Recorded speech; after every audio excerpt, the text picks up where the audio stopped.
ที่อารมณ์บดี อ๋อ จิต สเต็ป ป จะ ก เป็นอย่างนี้ ติ คือยุบ ต้อง ประ อ กาศ อก ยุบเสร็จ ไปน ปุ๊ อบ กถนน รักษาการระหว่างนี้ปรับ แต่คนให้หัน เอามา ให้ ไท หั ย น กลับมา ก็คนเล่นน้ำกันต่อออกไปปัน เพื่อ โห ให้ ด ได้เปลี่ยน เลื ใน อด การเลือก จ ตั้ง ม ปรับกระทรวงอื่นด้วยก็ได้ ถึงว่าบาเล่นมาโหดอยู่ แต่ไม่รู้จะทัน เพราะ ไหม คือพอยุบปั๊บเนี่ยอำนาจกลับมาอยู่ที่เพื่อไทย ถ ฉะนั้นถ้ากลัวเปียกก็ไม่ต้องออกบ้าน ก่อนถอยได้เต็มมือ ถ้าครับเปียกก็ยังก็ออกบ้านไป อันนี้น่าสนใจเพราะอาจา เขา รย์เลย ก็ บ มา อกว่า เริ่มเล่นน้ำกันแต่ว่าเนี่ย ไม่ วันนี้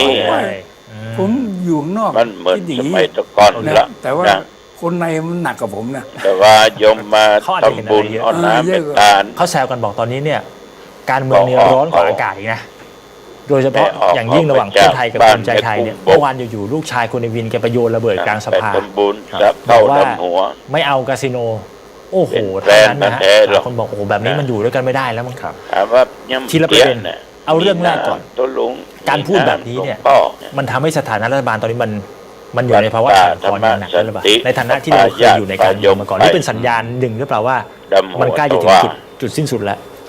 เขาหลายท่านหลายหมู่หลายค ถ้าเกิ ณะ ดจะอิงไปถึงว่าเคยอยู่ในการเมือง หลายวันแล้ว ก็ต้องบอกว่าสิ่งที่รู้อะ เป็นวัฒ ไม่ได้ นธรรม ไม่ได้รู้สึกเพียงแค่ อันงาม ว่าณปัจจุบันสถา ได้ นะ เอา สั่นคลอน ชิ้น หรือเป เอา ล่า ตอน ครับ จากครูบาอาจารย์ แต่มันเป็น จากเจ้า มันเป็น ผู้ แฟกต์ที่มันเกิดขึ้นแน่นอน มันอยู่ที่ทำนิ่งเท่า จา นั้ ก นเอง แม่ ลูกเอ้ย คือ ล้างเท้าพ่อ ถ้า ล้างเท้าแม่ เราจะเปรียบเทียบแบบมันจะมีศัพท์นะที่เขาเรียกว่าเราเข้ากันไม่ได้เลยเนี่ยเขาจะเรียกปลาคนละน้ำ คน คิดคนละแบบใช่ปลาคนละ แต่ตัว แต่ว่ากรณีนี้ไม่ใช่ นะยักเป็นมงคล กรณีนี้ไม่ใช่ปลาคนละน้ำ ญาติโยม จริง ก็ ๆนะ ถูกฟังทั้ง คืออยู่ในน้ำเดียวกัน แต่ว่า อย่าปล่อยวันเวลาเนี่ย ไม่ได้ คือ เขาเรียก ผ่า อะไร น อะ ไป ไม่ได้เสี่ยวกันอ่ะ ไม่ได้ผูกเสี่ยวกันอ่ะ คือเป็นกลายเป็น เอา ว่า เกิด เป็น มา คู่แข่ง เพื่อ เป็น อะไร เป็นที่แบบเหมือนเป็นประกัด เพื่อทำ ที่อยู่ในโหลเดียวกัน น้ำเดียวกันแต่คนละพัน การ น้ำเดียว ทำงา กัน น นั้น อา ญา จ ติ จะ โยม พันเดียวกัน แต่ว่า ถ้าทำถู ไม่ กต้อง แต่ว่ามี conflict ก็ of มี interest ความสุข กันอย่างแรง หรืออย่างนี้ได้ไหม ถ้าความ นอนเตียง ทำผิด เดียวกันแต่ฝันคนละแบบ มัน นอนเดียวกัน ความสุขขึ้นได้ ก็ไม่ถึงขนาดนอนเดียว การ กัน ปฏิบัติ ถาม ธร ว่าร ม ทำไม ก็ ต้ เช่ อง นเดียว ต้องบอ กั ก น อย่างนี้ครับว่า ทั้งสองพรร ใน ค บท จะ สวดธรรมจั จะ กรกับ อยู่ ปวัต ใน น กลุ่ม ก็มี ฐานเสีย ส ง องบท คะแนนซึ่งใกล้กัน สอง มากที่สุ ทา ด งปฏิบัติ ในที่สุดก็ต้องแข่งขันกัน โอเค อันนี้คือเฉพาะหน้าที่เกิดขึ้น ยกตัวอย่าง แต่ถ้ดูแบบ เช่นว่าปฏิบัติ ระยะยาวมาเลยเนี่ย ไป ก็คือเคยเหมือนกับก็เคยร่วมกัน อยู่ใน พรรคเดียวกัน จำพวก แล้วพอถึงเวลาก็มาแตกกัน ซึ่ง ตามมาสุข ในจากเหตุการณ์ที่แตกเนี่ยมันไม่ใช่แค่ว่า คื แบ อบ การ อุดมการณ์ไม่ตรงกันหรืออะไรแต่มันแตก ทร กันแบบ มาน ในลักษณะที่พอแตกแล้วก็ ทรมาน ก็เผชิญหน้ากันด้วย และ อยู่ฝั่งตรงข้ามด้วย จิตใจ แล้วก็ให้คุณให้โทษกับ อยู่ใน อีกฝั่งหนึ่งด้วย ซึ่งกลายเป็นว่าไม่ได้ให้ทุนก็กลายเป็นให้โทษ บางท่านบางคน กรณี ก็ งูเห่าที่เคยเกิดขึ้นเคยอะไรอย่างเงี้ย ยังหลง ซึ่ง ตัว มัน เอ มี ง แผลกันอยู่ มันจะมีกันอ เป็น ยู่แล้ว ว่า ก็ อัตตะกิลมั แล้ว ฏ ก็ ฐา จาก นุ แผล โย ที่มีเนี่ยมันก็จะมีเหตุการณ์อีก ด้วย หลายเห การ ตุการณ์ ท ซึ่ รง มานต ซึ่ ล ง กรรม มันไม่ได้ อดน้ำ ถ้าเขาจะเปรียบเทียบว่าเหมือนกับแก้วร้าวอ่ะ มันอาจจะทะลุไปถึงขั้นว่าแก้วที่เคยแตกด้วยซ้ำแต่ถูกเอามาเชื่อมต่อกันมายาใจมาเยียวยากันด้วยการชนิดพิเศษ พอดีจะ ยังไงมันก็ต้องเห็นรอยร้าวและในที่สุดอ่ะเมื่อ ต้องรัก กลับ ษา คืน สุ สู่ ขภาพกาย สถานะหนึ่งซึ่ง จะ เห ไป มือนกลับ ปล่ ไป อย ที่ ให้มันอ่อน ภาวะปกติละกลับไปที่ steady state อะ มันอ่อน ในสเตทที่มันแบบนิ่งแล้วเนี่ยห ร่าง มายความว่า กายสู้ หมด ผอม เรื่องอื่นละหมดวาระ จาก ทาง กา การ ร ป เมือ ฏิ ง บัติธรรมจะไปไม่ หรือ รอด ว่าอีก3 เดือน 6 ต้น เดือน ไม้มันต้ จะ อง มีการ แข็ เลือก งแร ตั้ง ง จะต้องไปแข่งขันกัน ต้องมี เราจะได้ยิน กิ่ง คำพูด มีใบ เดิม มี เหมือน ดอก กับตอน มี ที่ ผล แล้วก็คุณอนุทินด้วยซ้ำ เจ็ อะ บ ที่เคยคุยอะ ปล่อยมันหิว ตอนสมัย แห้ง ลุง ไป ตู่ อ่า ซึ่ง การปฏิ ผม บัติ เคย ธร พู ร ด ม ตั้งแต่ ก็อย่า ก่อง น เดีย ที่ ว จะ กัน ใกล้เลือกตั้งอยู่แล้ว ผมบอกว่า แต่ ที่เดิน ว่า เห็นแบบนี้แหละว่าเข้ากัน ติ้งเลย กับลุงตู่อย่างงู้นอย่างนี้เนี่ย จะ พอใกล้ๆกันอ่ะ เดี๋ยวก็ ยิ่ง มีปัญ ได้ หา น้ำเดียวกันเขาว่าอยู่ในคะแนนกลุ่มเดียวกันเมื่อไหร่อ่ะ มันไป ก็ ใจ จะซัด ฉะ กันกระจายเหมือนกัน การประก ก็ อบ จะ ความ กลาย เพีย เป็ ร น อย่างนั้น คำพูดซึ่งเราเคยได้ยินว่า หมดเวลาเกรงใจกันแล้ว ทรมาน อะไร ตัว เงี้ย ตน เพราะฉะนั้นเนี่ย มกมุ่น การเมืองมันก็ต้องดูกัน ใน ยาวๆแล้วก็ไม่ได้ยาวมากด้วยเพราะเป็นเหลือ4 ปีมันเหลืออีกสัก2 ปี 2 ปี อะไรเงี้ย ประมาณ 2 ปี ต้อง 2 ปี อยู่ ประมาณนี้2 ปีบวกลบนะผมว่า ในสายตา ไม่ได้แม่นก็2 ปี ครับ เป๊ะๆแหละเพราะนี่มันเมษาแล้วนี่ใช่ไหม ครับ มี ก็ สัมมาทิฏฐิ จะมี สัมมาสังกัป ก็จะต้องย้อนรอย สัมมา เดิ วาม อีก จา ครั้งหนึ่ง สัมมา แต่ถามว่าณเวลานี้ สัม ทามมิ่งมันใช่หรือเปล่า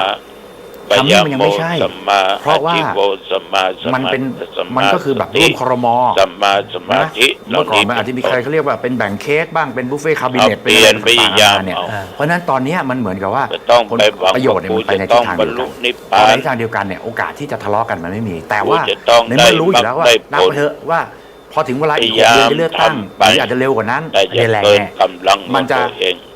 มีลักษณะของคำว่า อัน หม นี้ ดเวลาเกรงใจกันแล้วเนี่ย ฝากนะ โผล่ขึ้นมาอีก จัดกันเดี๋ยว เพราะยังไงก็ต้อง เอาละ ทะเลาะกันแน่ๆทีนี้กลับมาดูใน เป็นเวลา ช่วงระยะเวลาอันใกล้ พอสมควรเนาะ ว่าเราเห็น อายุ เห็นร่องรอยเห็นฟุตปริ้นท์เห็นรอยเท้าอะไรยังไงบ้าง